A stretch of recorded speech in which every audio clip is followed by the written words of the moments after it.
Shalom. All praises to Yahweh, Bahashem, Yahweh Shai, Bahashem Rakakwadash. Double honors to the elder apostles, the bishops, and the elders of GMS who as well. Peace and salutations to the elect. My name is Ainar. The title of this video is UK politician who attacked Musk for talking about grooming gangs. And the title is longer. We'll get to it in the article I got pulled up.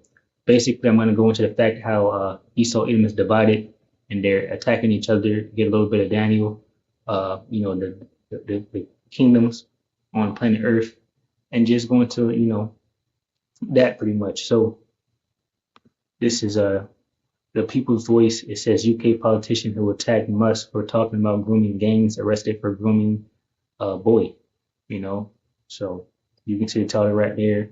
I would say now underage, and that just shows that Esau Edom, is trying to come after people that are spreading the truth, because that's shameful spitting on him, even if it's people that he dealt with. It says UK politician, and then we'll grab it right here. It says former Labour Party Minister of Defence Ivar Copland has been arrested in Brighton after allegedly grooming and attempting to meet a 15-year-old boy for this rare, and I'll say sex. So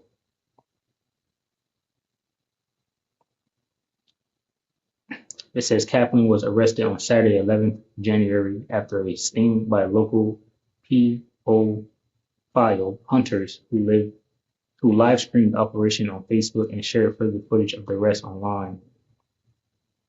So this is how Esau Edom is coming after those that are, opposing him, because as we're going to get into, and as we have in the news right now, you have Epstein's list, you have Diddy, you have, all the others. All this information is coming out about Esau Edom, right? So these are things that he do, behind closed doors. And now he's using this things, that he has made the whole world, drunken with, to come up against people that are coming against him now as Babylon fails, and crumbles, and people are losing their mind, right? They're upset about what's happening because they're divided. It says Kaplan's dramatic downfall comes just a week after his televised defense of UK Prime Minister Keir Starmer, who has faced sharp criticism from Elon Musk over his inaction on addressing grooming gangs in England. Right, so they're divided. People are upset about how things are proceeding. Who's running what? Is it President Donald Trump? Is it Elon Musk? Who's the new head of the New World Order? Who's whatever. They're just upset. They're fighting, and we're gonna get into all that. Government shutdowns. They can't decide what to do, what not to do, how to do it. So we got a video here.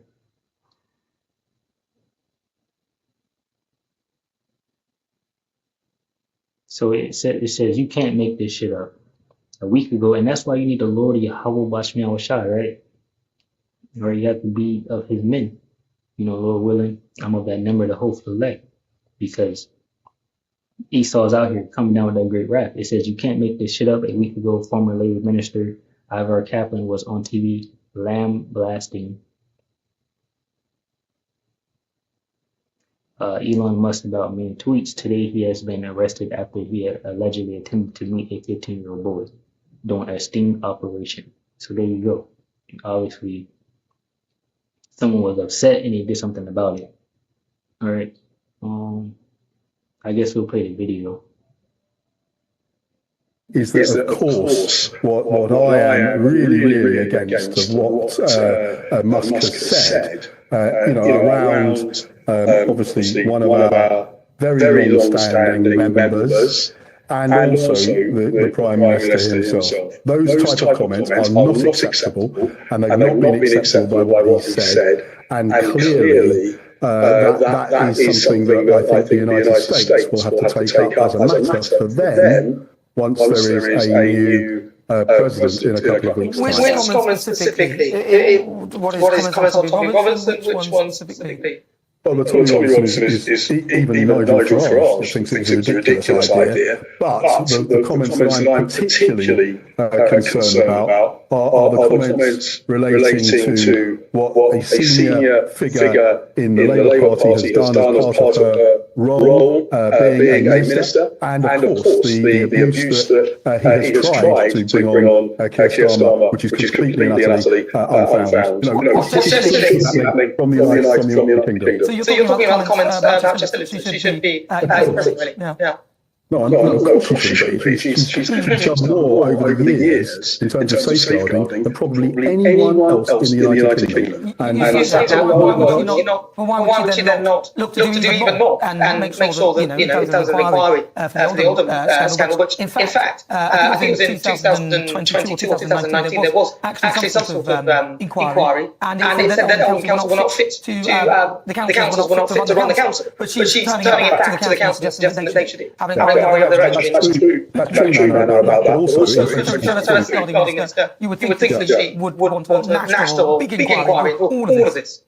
But just to say, in 2022, there was a full-on international document published. The Tory government had 20 proposals to it in that document, and none were taken forward by anyone in the Conservative Party. So that's terrible. No, that's terrible.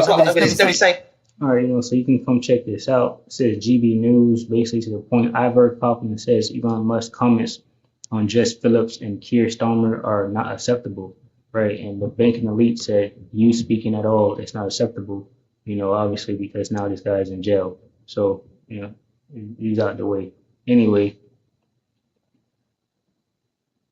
there you go. So they're divided, and he's a former UK politician, or it says former Labour Party Minister of Defense Ivor Kaplan has been arrested. So there you go. Let's get these precepts here. This Habakkuk 2:15 says, "Woe unto him that giveth his neighbor drink, that putteth thy bottle to him, and maketh him drunken also, that thou mayest look on their nakedness. Thou art filled with shame for glory. Drink thou also, and let thy foreskin be uncovered. The cup of the Lord's Yahweh's right hand shall be turned unto thee, and shameful stealing shall be on thy glory." Right? So basically, in this wicked elite world, these are things that they do and that they, participate in, So, and you can grab this.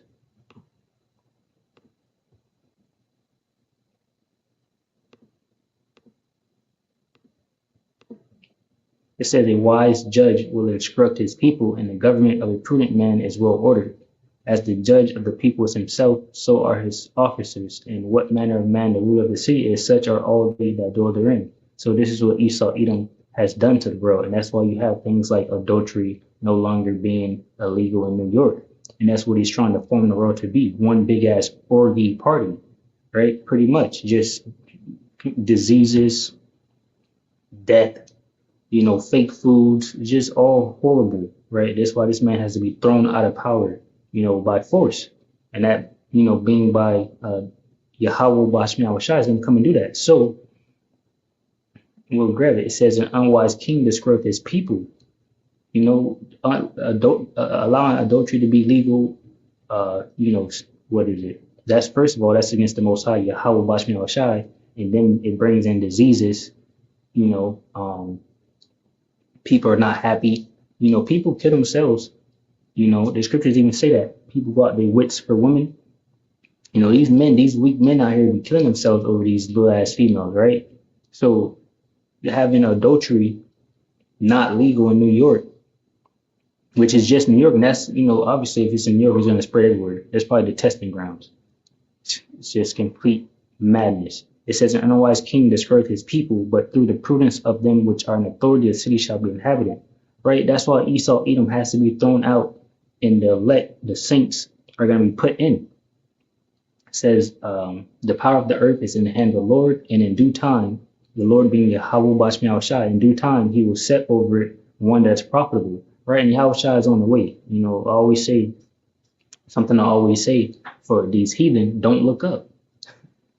Don't look up, because it terrifies them. But we, the hopeful elect, those of us that know, we looking up, and we're looking at the the chariots in the skies. It says, the heathen are dismayed at the signs in the heavens, but we're not dismayed, right? Because we know exactly what it is.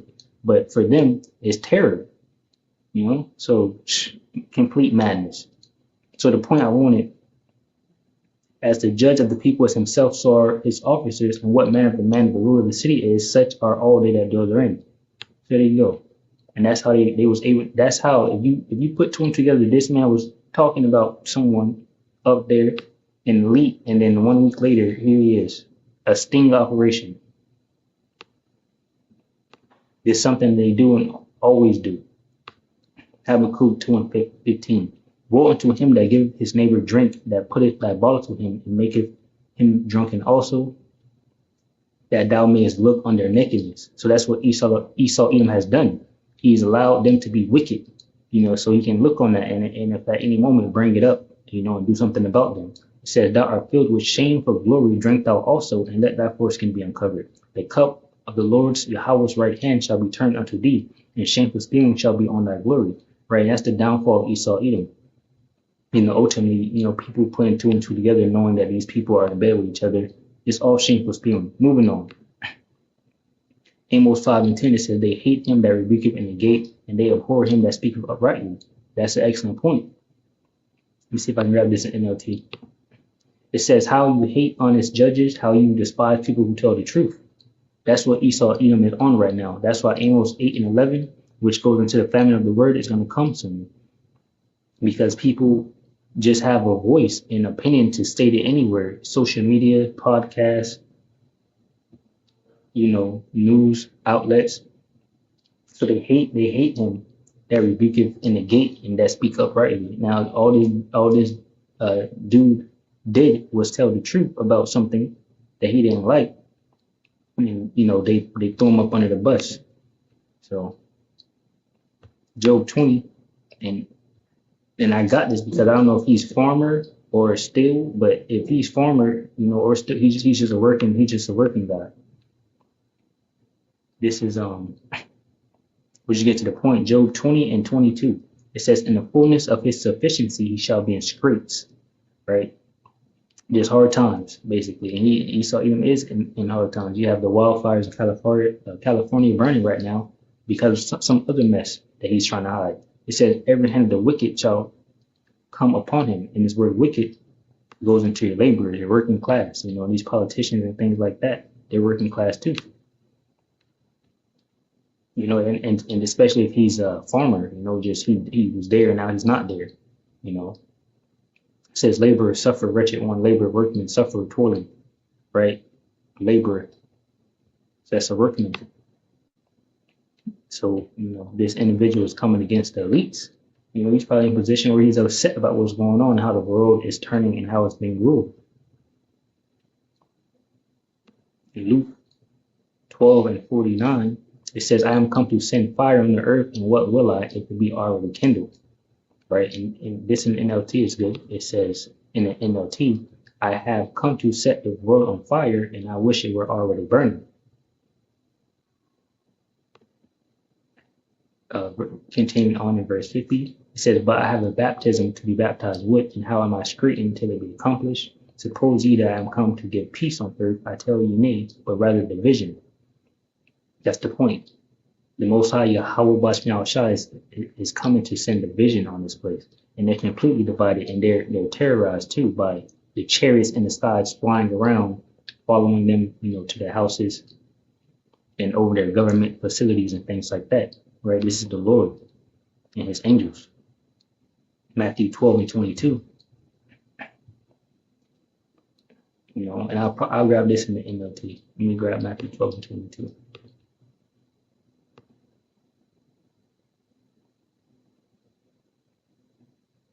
Matthew 12:22, it says, then a demon-possessed man who was blind and couldn't speak was brought to Yahweh Shai. He healed the man so that he could both speak and see.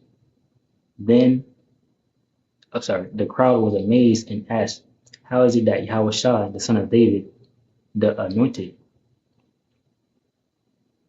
It says, but when the Pharisees heard about the miracle, they said, no wonder he can cast out demons. He gets his power from Satan, the prince of demons. Yahweh Shai knew their thoughts and replied, any kingdom divided by civil war is doomed. A town or a family splintered by feuding will fall apart. And, the beast system, Esau, Edom is one big family, and they're falling apart and they're divided, and their government, is falling apart and divided. It says, if Satan is casting out Satan, he is divided and fighting against himself. His own kingdom will not survive, right? So you have these devils, and a lot of time causing their own tongue to fall upon themselves, speaking out on different things. Now, I didn't go into what the guy actually attacked Musk for, like what it must say, but basically, grooming gangs. And that goes into that order out of chaos. If this is something to be looked into, if Musk is setting up gangs in UK, or allowing them to go into stores, rob all the stores, take the stuff out so they can issue in their MOTB system and their mass tracking system, and needing to know where everyone is at. This guy here apparently wasn't a part of the plan or in the note. He just was a regular Joe. Was like, yo, why are you grooming gangs? And he spoke on it, and they became upset, and they did something about it. So anyway, I forgot where I was at, but what I was saying, but I said it. So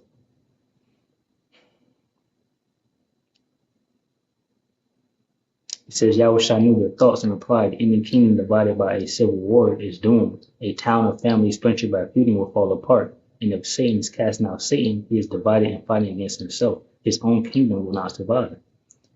It says, and if I am empowered by Satan, what about your own exorcists to cast out demons too? So they will condemn you for what you have said. But if I am casting out demons by the spirit of Yahweh Bashmi Awashai, then the kingdom of Yahweh has arrived among you, and it has arrived among you. And that's why I said earlier to these heathen, don't look up, because once you look up and you see those chariots, you're gonna be terrified. You're gonna be highly upset, because the kingdom of heaven has arrived, and it is starting with the chariots that you're seeing now in the skies. Revelations 1:7 says, behold, he cometh with clouds, and every eye shall see him, right? It's all over the news, right? They're all in the skies. It says Matthew 12:28, but if I am casting out demons by the spirit of Yahweh, then the kingdom of Yahweh has arrived among you. For who is powerful enough to enter the house of a strong man like Satan and plunder his goods? Only someone even stronger. Yahweh Bashmi Shai is stronger than Esau Edom, right? But Esau Edom doesn't believe so. He thinks himself to be a god. But he will be destroyed. It says only someone even stronger, someone who could tie him up and then plunder his house. Right? And they can't do anything against Yahweh Bashmi Shai or the chariots. That's why they're now saying, we don't know where they are. We don't know where they're coming from. We don't know where they're going. They're not attacking us. And then they did attack and they didn't say anything about it. Anyone who isn't with me opposes me. Anyone who isn't with me opposes me. And anyone who isn't working with me is actually working against me. Right? Thus saith the Lord. It's Isaiah 19:1. It says, the burden of Egypt, behold, the Lord Yahweh Bashmi Shai arrived upon a swift cloud. Right? And that's a chariot. It says, and shall come into Egypt. Egypt is modern day Babylon the Great. Right? Where we are. And the idols of Egypt shall be moved at his presence, and the heart of Egypt shall melt in the midst of it, right? And basically, the Most High, Yahweh, Bashmi Shai, is coming to destroy this place and melt it with fervent heat. Isaiah 19:2, it says, and I will set the Egyptian against the Egyptian, so Babylon against Babylon, American against American. And I will set the Egyptian against the Egyptian, and they shall fight everyone against his brother, and everyone against his neighbor, city against city, and kingdom against kingdom. And that's pretty much the point. I'll grab this. It says, and the spirit of Egypt shall fail in the midst thereof, and I will destroy the counsel thereof. And they shall seek to idols, to charmers, and to them that have familiar spirits, and to the wizards. Right? You can go back to Isaiah 47. That's what Esau Edom is now doing, trying to stand with his enchantments, right? And seeking to these familiar spirits and wizards and astrologers and things like that. It says, and the Egyptians will I give over into the hands of a cruel Lord, and a fierce king shall rule over them, saith the Lord Yahweh Bashmi Shai, the Lord of hosts, right? And this fierce king is looking like to be Donald Trump, and he's going to take office, but he's making his power known from the back seat now, right? And what it is. So I think something happened January 6th, where he's actually up in there probably sitting, or they passed the torch or something, the football, whatever you want to call it. But January 20th is when he actually, gets the full power of the presidency. So that's the point. American against American, Now I'm gonna get Daniel, because we're here at the bottom of Daniel, the vision of the four major powers in the earth, and then after that, it's prophesied that Yahushua will come and establish his kingdom. And we're at the end. So you have the Babylonian, Persia, Greece, Rome, and the revived Roman Empire. But so the first empire was the Babylonian, Assyrian, and then you have the Medo-Persians, and then you have the Greeks, right? And then you had Rome, and then obviously Rome fell, and the Byzantine Empire was established, that being the Dark Ages, which is history that they tried to hide, and then they came back into power around the 1400s as the revived Roman Empire as America, right? So that's an image there. This is an image here. You can pause it, maybe zoom into it and read it, but it's right there in the book of Daniel chapter 2, which I'll get, and also Daniel chapter 7.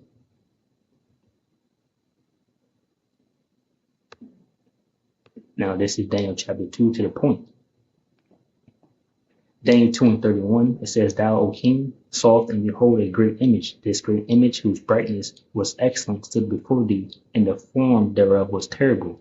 This image head was of fine gold, and breast, and his arms of silver, his belly and his thighs of brass, his legs of iron, his feet part of iron and part of clay. Thou sawest till that a stone was cut without hands, which smote the image upon his feet that were of iron and clay, and brake them to pieces. Then was the iron, the clay, the brass, the silver, and the gold broken to pieces together, and became like the chaff of the summer threshing floor, and the wind carried them away, that no place was found for them. And the stone that smote the image became a great mountain and filled the whole earth. Right, and that Yahushua is going to come with a great mountain. And ultimately, that great mountain, which will go into government that will be established, is the government of Yahushua, which is the government of, the saints,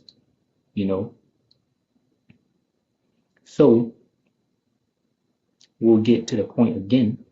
I'll just read it right here. Daniel 2:36, it says, This is the dream, and we will tell the interpretation thereof before the king. Thou, O king, art a king of kings, for the power of heaven hath given thee a kingdom, power and strength and glory. And wheresoever the children of men dwell, the beasts of the field and the fowls of the heaven hath he given into thy hand, and have made thee ruler over them all. Thou art his head of gold. Excuse me. And after thee shall arise another kingdom inferior to thee, and another third kingdom of brass, which shall bear rule over all the earth. And the fourth kingdom shall be as strong as iron, for as much as iron breaketh in pieces, and subdue all things, and as iron that breaketh all these shall it break in pieces and bruise. And whereas thou sawest the feet and toes, part of is clay, and part of iron, because they're partly strong and they're partly weak. They're strong militarily, but they're weak regarding like government decisions, coming together of how to proceed and things like that. It says, the kingdom shall be divided, but there shall be in it of the strength of the iron, for as much as thou soft iron mixed with miry clay. So the point is, you have government shutdowns. And what I was trying to figure out is how many government shutdowns and when did they start? How many has it been? And not even government shutdowns that have been averted, because it seems like every time there's some type of major anything regarding the government, it always comes down to it's about to be shut down. It says government shutdown is averted just after deadline as Congress rejects Trump's debt limit demands. And then there you go with that two horns like a lamb, but he spoke as a dragon. It's Trump fault. It's Trump fault. Government shutdown is averted just after deadline as Congress rejects Trump's debt limit demands. And that's the point. It says, facing a government shutdown deadline, the senator rushed through final passage. This government shutdown can do a lot. I don't know the ins and out of if they're trying to decide, basically if the government shut down, people that work for the government ain't getting paid. The government's still gonna get paid, of course. But the working class labor, y'all not getting paid. Right? So like I said, I tried to remember how many times this has happened, but I couldn't find anything on it. I think it's like my second or third time, trying to look into it. Just know it's been a lot, So going back over here. And as the toes of the feet were part of iron and part of clay, so the kingdom shall be partly strong and partly broken, right? And it's broken because they're divided, right? So they're soon to be destroyed. We can see that. Everyone can see that. They can't make up their mind on what they want, what they're going to do. It says, and whereas thou sawest iron mixed with miry clay, they shall mingle themselves with the seed of men, but they shall not cleave one to another, even as iron is not mixed with clay. Right? So once again, they're divided. So after that, we have the divine kingdom. It says, and in the days of these kings shall the power of heaven set up a kingdom which shall never be destroyed. So this iron and clay part is America. We're at the end of this. They're mixed with iron because they're revived Rome, but they have that miry clay too because they're broken, right? They couldn't come to the full power of Rome. They're weaker than Rome, So anyway, you get the point. It said the divine kingdom. So that's America, and then we have the next kingdom, which is the kingdom of Yahweh Shai, right? Yahweh Bashem Yahweh Shai. It said Daniel 2:44. In the days of these kings shall the power of heaven set up a kingdom which shall never be destroyed, and the kingdom shall not be left to other people, but it shall break in pieces and consume all these kingdoms, and it shall stand forever. So all the kingdoms mentioned before, this kingdom, the divine kingdom, is gonna, consume all these other kingdoms. It says, for as much as thou sawest that the stone was cut out the mountain without hands, and that it break in pieces the iron, the brass, the clay, the silver, and the gold, the great power Yahweh Bashem shall have made known to the king what shall come to pass hereafter. And the dream is certain, and the interpretation thereof sure. That's the point, right? So these kingdoms will come, they will fall, the divine kingdom will come, Yahweh will come and destroy these people. So, that's pretty much been good on that. Let me I just grab it right here. Zephaniah 3 and 8. It says, therefore, Zephaniah 3 and 8, therefore wait ye upon me, saith the Lord Yahweh Bashem Shai, unto the day that I rise up to the prayer. For my determination is to gather the nations, that I may assemble the kingdoms, to pour upon them mine indignation, even all my fierce anger, for all the earth shall be devoured with the fire of my jealousy. Right? And another one I want to grab is over here. It says Amos 5:15, hate the evil and love the good, and establish judgment in the gate. It may be that the Lord Yahweh Bashem Shai of hosts will be gracious unto the remnant of Joseph, right? And that's basically to the hopeful elect. So with that, I'll say shalom to those for elect, which consists of men, women, and children. Shalom.